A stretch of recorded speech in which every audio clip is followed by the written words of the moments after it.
রাজনৈতিক ট্যাগে নির্যাতনের শিকার ৭-৮% শিক্ষার্থী। বিশ্ববিদ্যালয় ক্যাম্পাস ও হলগুলোতে গত ১-৫ বছরে যেসব নির্যাতনের ঘটনা ঘটেছে তার মধ্যে ৭-৮% শিক্ষার্থীকে রাজনৈতিক ট্যাগ ব্যবহার করে নির্যাতন করা হয়েছে। এছাড়া ১-৪% শিক্ষার্থী ছাত্র শিবির ও ২% শিক্ষার্থী ছাত্রদলের রাজনীতি করার কারণে নির্যাতনের শিকার হয়েছেন। বিগত সরকারের আমলে ক্যাম্পাসে ছাত্রলীগের কর্মসূচিতে অংশগ্রহণ না করা, রাতে হলে গেস্টরুমের মিটিংয়ে অনুপস্থিত থাকা, জ্যেষ্ঠ নেতাদের যথেষ্ট সম্মানসমীহ না করাসহ নানা কারণে এসব নির্যাতনের ঘটনা ঘটেছে।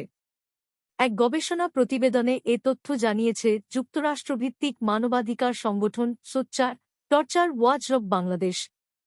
বিভিন্ন বিশ্ববিদ্যালয়ে নির্যাতিত ৫০ জনের সাক্ষাৎকার নিয়ে প্রতিবেদনটি তৈরি করেছে সংগঠনটি।